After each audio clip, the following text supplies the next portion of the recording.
Hello everyone. तो आज हम डिस्कस करेंगे बायोकेमिस्ट्री का लेक्चर थर्ड, जिसमें हम पढ़ेंगे chemical bonding and molecular structure के बारे में। सबसे पहले हम डिस्कस कर लेते हैं बॉन्ड लेंथ एंड स्टेबिलिटी के बारे में। Bond length is defined as equilibrium internuclear distance between two bonded atom.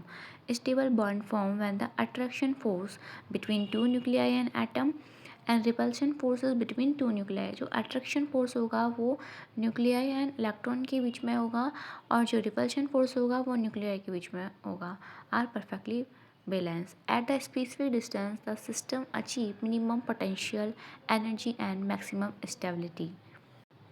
Attraction के केस में मैक्सिमम अट्रैक्शन फोर्स होगा, रिपल्शन में मिनिमम अट्रैक्शन फोर्स होगा।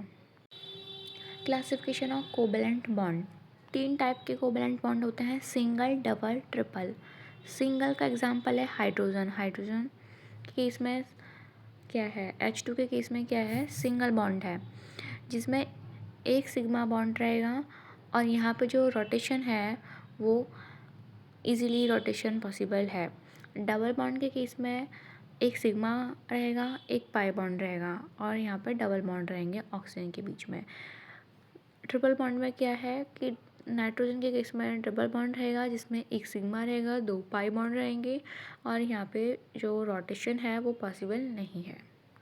Non polar versus polar covalent bond. Non polar bond में क्या होता है कि वो तब फॉर्म होता है जब दोनों एटम की जो इलेक्ट्रोनेगेटिविटी है वो सेम हो और शेयर पेयर इलेक्ट्रॉन्स लोकेटेड हों एग्जैक्टली सेंटर में। इसके एग्जांपल हैं hydrogen, oxygen, same. Polar bond में क्या होता है, पोलर बॉन्ड फॉर्म होते हैं between atom are different electronegativity, जिनकी इलेक्ट्रोनेगेटिविटी डिफरेंट हो। Electron are pulled closer to the more electronegative atom, create partially charge D plus D minus. इसके example हैं HCl, H2O।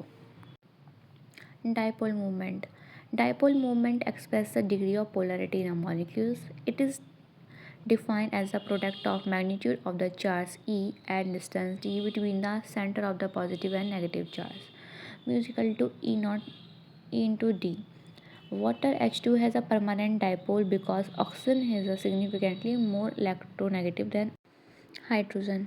Water permanent dipole movement show करता है क्योंकि oxygen जो है ज़्यादा इलेक्ट्रोनेगेटिव है हाइड्रोजन से। Bond strength and energy. Bond dissociation energy, this is the amount of energy जो रिक्वायर्ड होती है ब्रेक करने के लिए 1 मोल ऑफ बॉन्ड्स को of particular type of between 2 atom in a gaseous state. Example, breaking the hydrogen hydrogen bond is a endothermic process, जिसके लिए हमें 436 किलोजूल पर मोल एनर्जी की ज़रूरत पड़ती है ब्रेक करने के लिए हाइड्रोजन हाइड्रोजन बॉन्ड को। Forming a bond release the same amount of energy release हो रही है वहाँ पे exothermic bond energy and comparison kilojoule पर मोल। सल्फर का जो बॉन्ड एनर्जी है वो है 214। यहाँ सिंगल बॉन्ड है, कार्बन कार्बन सिंगल बॉन्ड की जो बॉन्ड एनर्जी है वो है 350, एंड कार्बन ट्रिपल बॉन्ड की जो बॉन्ड एनर्जी है वो है 816, और नाइट्रोजन ट्रिपल बॉन्ड की जो एनर्जी है वो है 930। तो हम ये देखेंगे यहाँ ट्रिपल बॉन्ड है वहाँ पे जो बॉन्ड एनर्जी है वो ज़्यादा है, उसके बाद बॉन्ड एनर्जी जो है डबल बॉन्ड में है, और सिंगल में सबसे कम बॉन्ड एनर्जी है। Energy scale biology versus chemistry.